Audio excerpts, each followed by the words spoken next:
Hello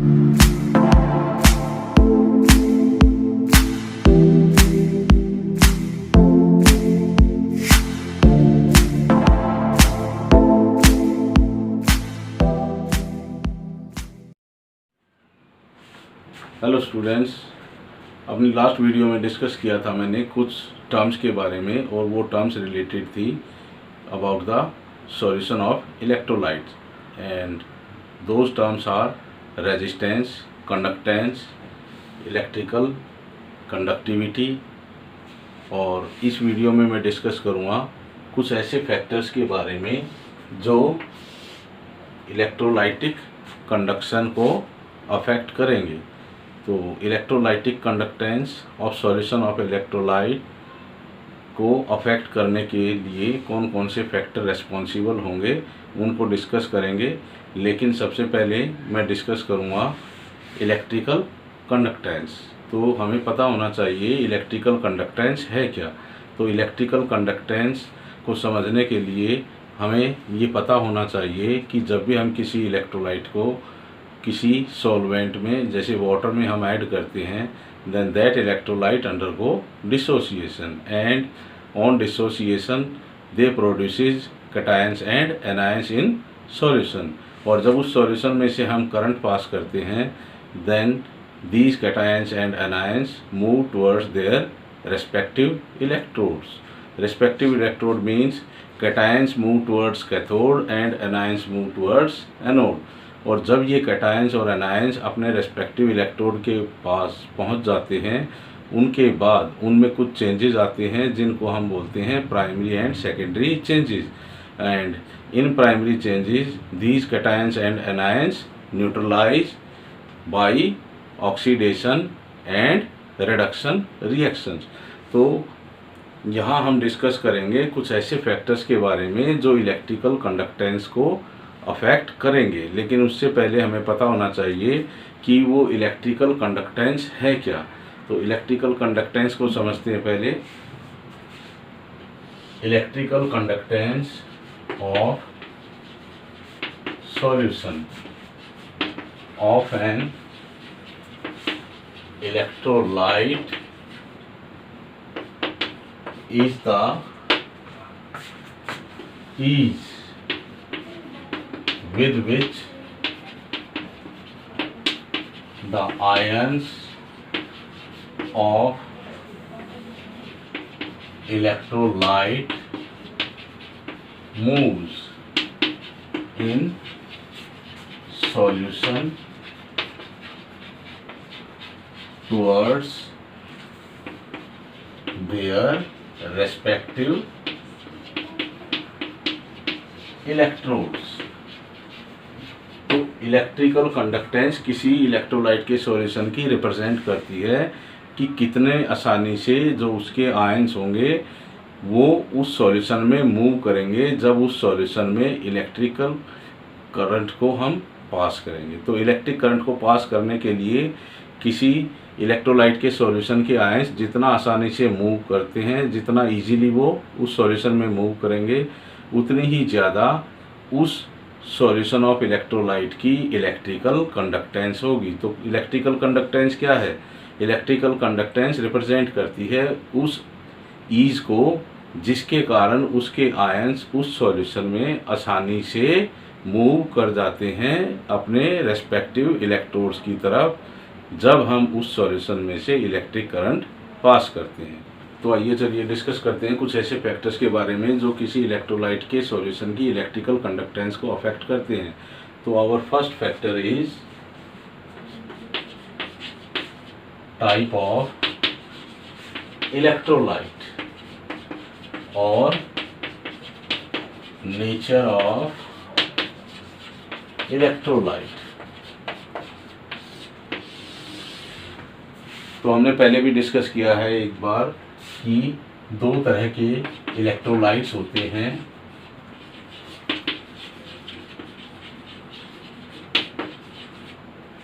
एक strong electrolyte होगा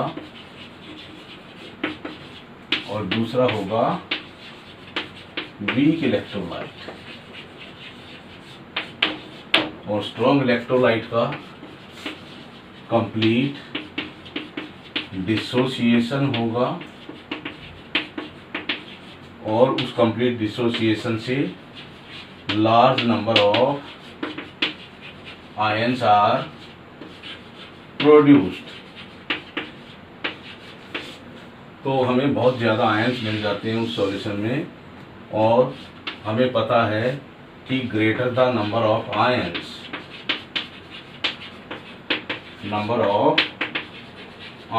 इन solution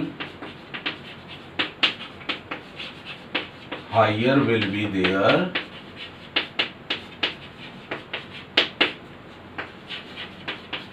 electrical conductance। तो ऐसा सॉल्यूशन जिसमें हमें बहुत ज़्यादा आयन मिलेंगे, उस सॉल्यूशन की इलेक्ट्रिकल कंडक्टेंस हाई होगी। तो इसका अपोजिट क्या होगा? वीक इलेक्ट्रोलाइट का लेस डिसोसिएशन होगा। उस लेस डिसोसिएशन से हमें लेस नंबर ऑफ आयंस मिलेंगे, और जब हमें उस सॉल्यूशन में नंबर ऑफ आयंस कम मिलेंगे तो उस सॉल्यूशन की इलेक्ट्रिकल कंडक्टेंस भी कम होगी।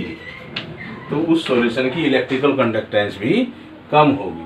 तो इलेक्ट्रोलाइटिक कंडक्टेंस को अफेक्ट करने के लिए एक फैक्टर है नेचर ऑफ इलेक्ट्रोलाइट और टाइप ऑफ इलेक्ट्रोलाइट, और हम इसमें डिस्कस करेंगे केवल स्ट्रॉन्ग और वीक इलेक्ट्रोलाइट के बारे में।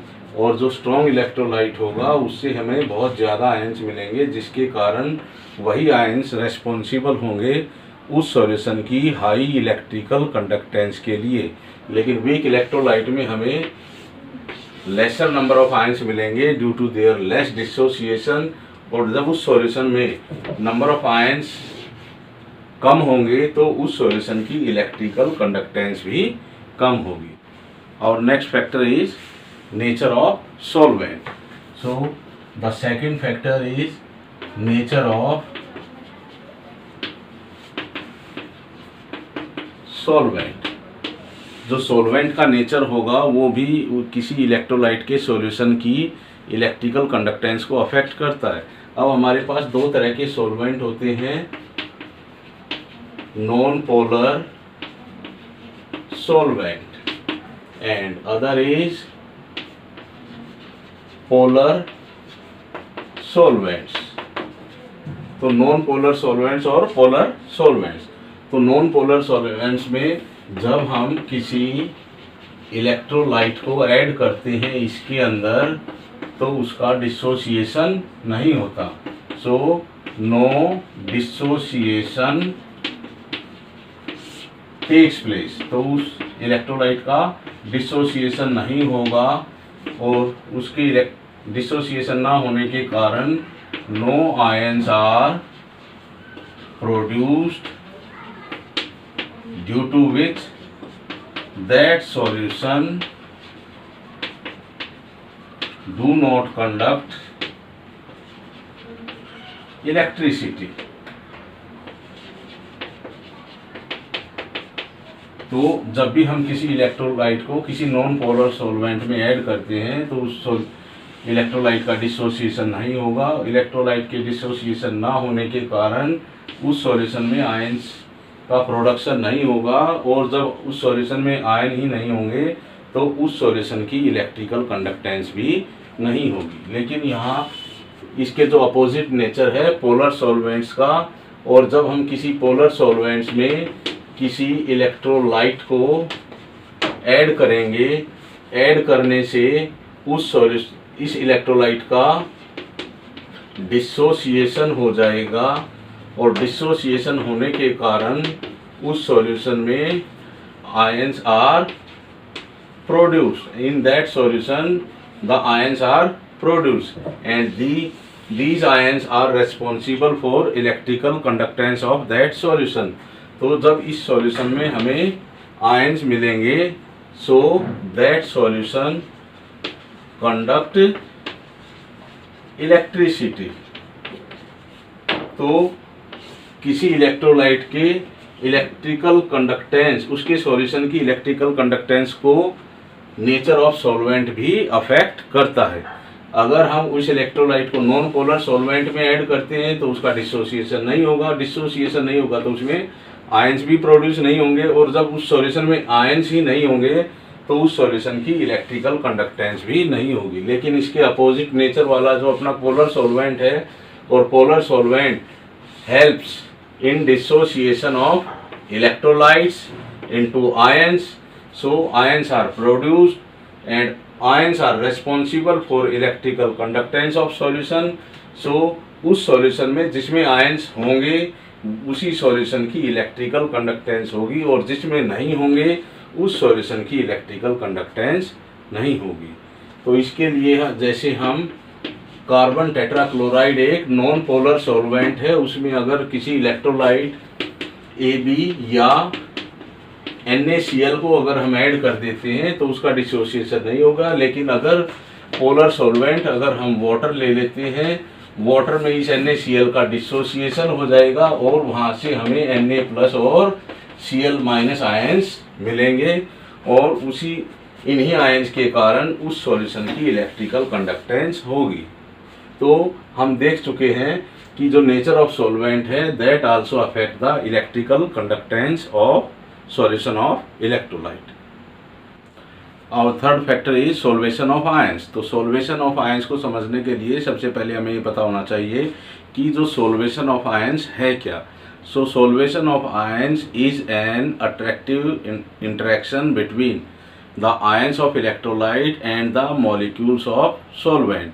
तो जो सॉल्वेंट मॉलिक्यूल्स और उन आयंस जो प्रोड्यूस होते हैं किसी इलेक्ट्रोलाइट के डिसोसिएशन से, उनके बीच में जो अट्रैक्टिव इंटरेक्शन होगी, और वो जो सॉल्वेंट मॉलिक्यूल्स होंगे उन आयंस के अराउंड एक एनवलप बना लेंगे, और उसी एनवलप बनने के कारण जो वो आयंस होंगे those ions are called solvated ions. तो सॉल्वेटेड आयंस वो होंगे जिनके अराउंड सॉल्वेंट मॉलिक्यूल्स एक एनवलप बना लेंगे। तो देखते हैं क्या होता है solvation of ions. Third factor is solvation of ions of electrolyte. तो इसलिए हम देखेंगे सबसे पहले कि सॉल्वेशन है क्या। मान लीजिए हमारे पास ये कोई इलेक्ट्रोलाइट है, और इस इलेक्ट्रोलाइट को जब हम वाटर में ऐड कर देते हैं तो इसका डिसोसिएशन हो जाएगा। डिसोसिएशन से हमें कैटायंस और एनायंस मिलेंगे, और इन कैटायंस और एनायंस के अराउंड क्या होंगे, वाटर मॉलिक्यूल। और हमें पता है water molecule is a polar molecule, और इसके जो हाइड्रोजन एटम्स होंगे उनके ऊपर पार्शियल पॉजिटिव चार्ज होगा, और जो ऑक्सीजन एटम है उसके ऊपर पार्शियल नेगेटिव चार्ज होगा।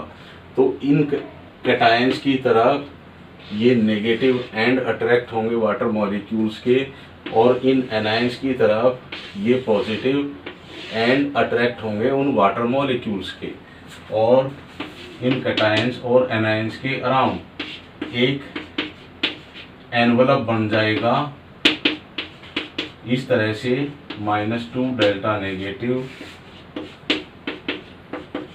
-2 delta negative, delta positive, delta positive,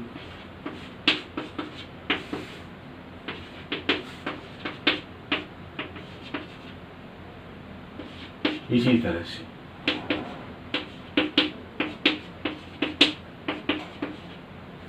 तो ये जो कैटायन है इसके अराउंड एक एनवलप बन गया इन वाटर मॉलिक्यूल्स का।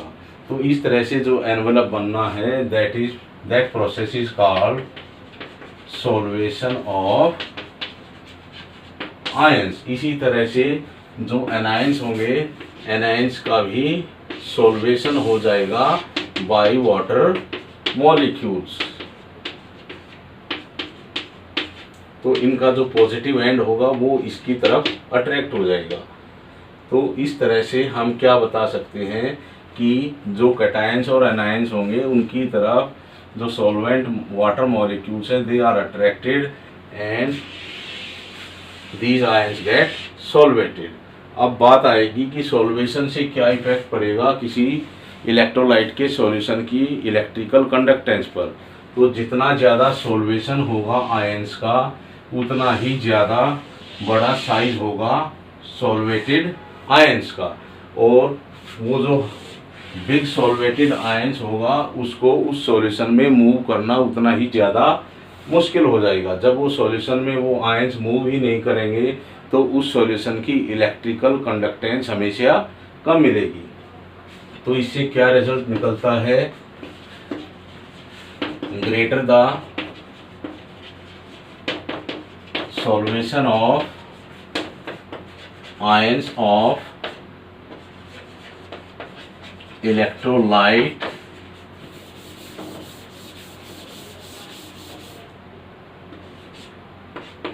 lesser will be the electrical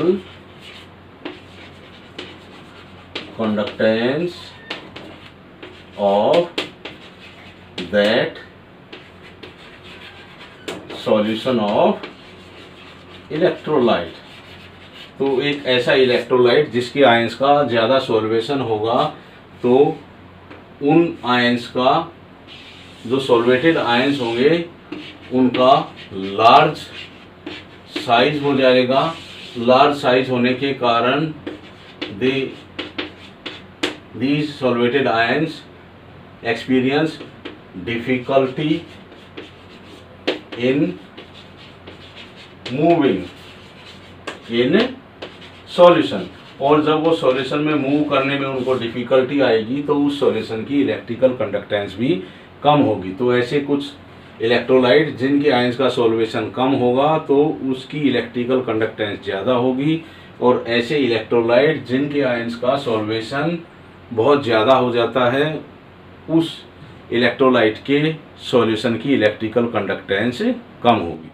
और next factor is concentration of solution of electrolyte.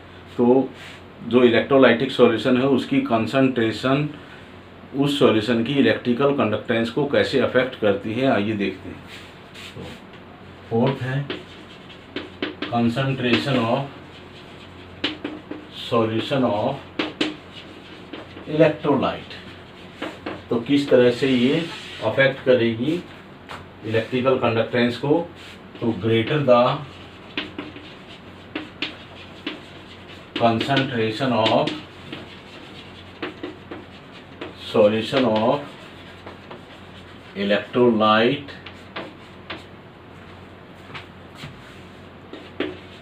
lesser will be their electrical conduction। अब ऐसा क्यों है, क्योंकि उस सॉल्यूशन में मान लीजिए हमारे पास एक इलेक्ट्रोलाइट है AB, और वाटर में ऐड करने से वो A+ और B- आयंस प्रोड्यूस करते हैं। तो यहाँ पर हमने एक ऐसा सॉल्यूशन ले लिया जिसकी कंसंट्रेशन क्या है, हाई है। तो हाई कंसंट्रेशन होने के कारण A+ और B- ions, A+ B- ions, A+ B- ions, इस तरह से। तो ज़्यादा कंसंट्रेशन होने के कारण these oppositely charged ions are very close to each other, और इनके ज़्यादा क्लोज होने के कारण जब हम इसमें से इलेक्ट्रिकल करंट को पास करना चाहेंगे तो इन क्लोजली अपोजिटली चार्ज आयंस में क्या होगा, strong forces of attraction.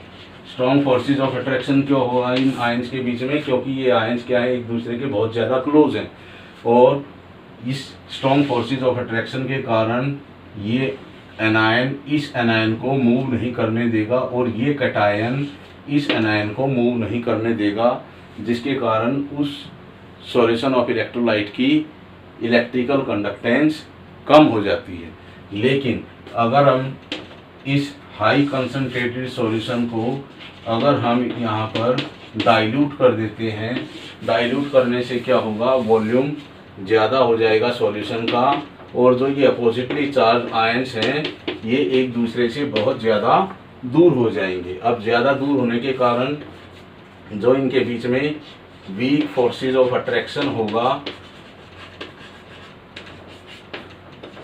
Attraction और इसी वीक फोर्सेस ऑफ अट्रैक्शन के कारण दीज आयंस मूव्स इजीली, और ये अब इजीली इस सॉल्यूशन में मूव कर सकते हैं। और जब ये आयंस इस सॉल्यूशन में इजीली मूव करेंगे तो इस सॉल्यूशन की इलेक्ट्रिकल कंडक्टेंस भी ज़्यादा होगी। तो जो हाई कंसंट्रेटेड सॉल्यूशन होते हैं उसकी इलेक्ट्रिकल कंडक्टेंस कम होगी, लेकिन जब हम उस सॉल्यूशन को डाइल्यूट कर देते हैं, डाइल्यूट करने से वो आयंस एक दूसरे से बहुत ज़्यादा दूर हो जाएंगे।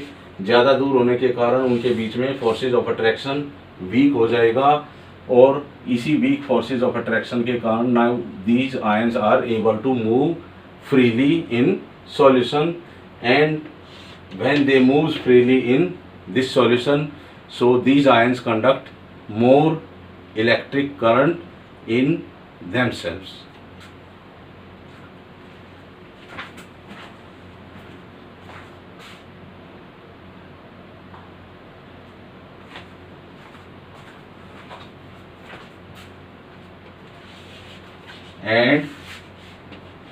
And this solution is having high electric conductance as compared to this solution, और इस सॉल्यूशन की क्या होगी इलेक्ट्रिकल कंडक्टेंस, लो इलेक्ट्रिकल कंडक्टेंस। अब लास्ट में हमारे पास दो फैक्टर ऐसे बच जाते हैं जो इस किसी इलेक्ट्रोलाइट की इलेक्ट्रोलाइटिक कंडक्शन को अफेक्ट करते हैं, and these factors are viscosity of solvent and next is temperature। तो विस्कोसिटी ऑफ सॉल्वेंट किस तरह से किसी सॉल्यूशन की इलेक्ट्रोलाइटिक कंडक्शन को इफेक्ट करती है। अब लास्ट में हमारे पास दो फैक्टर बच जाते हैं जो किसी इलेक्ट्रोलाइटिक सॉल्यूशन की इलेक्ट्रिकल कंडक्टेंस को अफेक्ट करते हैं, and these two factors are viscosity of solvent and temperature. तो विस्कोसिटी ऑफ सॉल्वेंट किस तरह से किसी इलेक्ट्रोलाइट के सॉल्यूशन की इलेक्ट्रिकल कंडक्टेंस को अफेक्ट करती है। अब मान लेते हैं हम हाई विस्कोसिटी है ऑफ सॉल्वेंट, किसी सॉल्वेंट की हाई विस्कोसिटी है। हाई विस्कोसिटी मीन्स वो सॉल्वेंट ज़्यादा थिक है, गाढ़ा है, तो किसी गाढ़े सॉल्यूशन में से आयंस को मूव करना मुश्किल होता है as compare to thin solvents. तो जब किसी सॉल्वेंट की विस्कोसिटी हाई होगी तो गाढ़े सॉल्यूशन में से आयंस को मूव करना मुश्किल होगा, due to which that solution shows less electrical conductance. So due to high viscosity of solution, the ions cannot move easily, और जब वो आसानी से उस सॉल्यूशन में मूव ही नहीं करेंगे तो उस सॉल्यूशन की लेस इलेक्ट्रिकल कंडक्टेंस होगी। तो इस तरह से, लेकिन अगर हम कोई ऐसा दूसरा सॉल्वेंट ले लेते हैं जिसकी लो विस्कोसिटी होगी, लो विस्कोसिटी होने के कारण जो आयंस होंगे, आयंस कैन मूव इजीली, और जब उस सॉल्यूशन में से आयंस आसानी से मूव करेंगे तो उस सॉल्यूशन की हाई इलेक्ट्रिकल कंडक्टेंस हो जाएगी। और लास्ट फैक्टर हमारा बचता है टेम्परेचर। टेम्परेचर किस तरह से किसी सॉल्यूशन की इलेक्ट्रिकल कंडक्टेंस को अफेक्ट करता है जो किसी इलेक्ट्रोलाइट से बनाया गया है। तो टेम्परेचर एक इम्पोर्टेंट फैक्टर है। तो जो वीक इलेक्ट्रोलाइट होंगे उस केस में भी हम यहाँ डिस्कस करेंगे, और जो स्ट्रॉन्ग इलेक्ट्रोलाइट होंगे उस केस में भी हम यहाँ पर डिस्कस करेंगे। तो सबसे पहले हम बात करते हैं वीक इलेक्ट्रोलाइट के बारे में, और वीक इलेक्ट्रोलाइट का हमें पता है लेस डिसोसिएशन होगा और less dissociation means low degree of dissociation. उस लो डिग्री ऑफ डिसोसिएशन के कारण less number of ions are produced, और जब उस सॉल्यूशन में आयंस की संख्या ही कम होगी, और we can say that if in a solution there are less number of ions then that solution will conduct less electricity conduct करेंगे, तो उस सॉल्यूशन की इलेक्ट्रिकल कंडक्टेंस क्या होगी? लो इलेक्ट्रिकल कंडक्टेंस किसी पर्टिकुलर टेम्परेचर पर। अब हम उसी सॉल्यूशन का जिसमें कम थे आयन, उसका हमने टेम्परेचर इंक्रीज कर दिया। टेम्परेचर इंक्रीज करने से क्या होगा? डिग्री ऑफ डिसोसिएशन है जो वीक इलेक्ट्रोलाइट का, वो इंक्रीज हो जाएगा, इंक्रीजेस। और जब किसी इलेक्ट्रोलाइट का डिग्री ऑफ डिसोसिएशन इंक्रीज हो जाता है, वहाँ पर number of ions in solution are increased, और जब उस सॉल्यूशन में नंबर ऑफ आयंस इंक्रीज हो जाएंगे तो उसकी इलेक्ट्रिकल कंडक्टेंस भी इंक्रीज हो जाएगी, इज आल्सो इंक्रीज। तो अभी हमने देखा कि टेम्परेचर का वीक इलेक्ट्रोलाइट की इलेक्ट्रिकल कंडक्टेंस पर क्या इफेक्ट पड़ता है। अब हम बात करेंगे स्ट्रॉन्ग इलेक्ट्रोलाइट की इलेक्ट्रिकल कंडक्टेंस के बारे में। तो स्ट्रॉन्ग इलेक्ट्रोलाइट है कोई भी, उसके सॉल्यूशन की इलेक्ट्रिकल कंडक्टेंस पर टेम्परेचर का क्या इफेक्ट होगा। तो स्ट्रॉन्ग इलेक्ट्रोलाइट में क्या होगा? हाई डिग्री ऑफ डिसोसिएशन हो जाएगा, और we can say that strong electrolyte undergo complete dissociation. Complete dissociation होगा तो उस सॉल्यूशन में क्या होंगे? पहले से ही हमें लार्ज नंबर ऑफ आयंस मिलेंगे। तो इसका मतलब क्या है? उसकी इलेक्ट्रिकल कंडक्टेंस क्या होगी? हाई इलेक्ट्रिकल कंडक्टेंस होगी उसकी। लेकिन अगर हम इस सॉल्यूशन के टेम्परेचर को और ज़्यादा इंक्रीज कर देते हैं तो क्या होगा? बाय इंक्रीजिंग टेम्परेचर, जो आयंस होंगे उस सॉल्यूशन की एब्जॉर्ब्स एनर्जी, तो उसके आयंस एनर्जी एब्जॉर्ब कर लेंगे, तो उससे क्या होगा?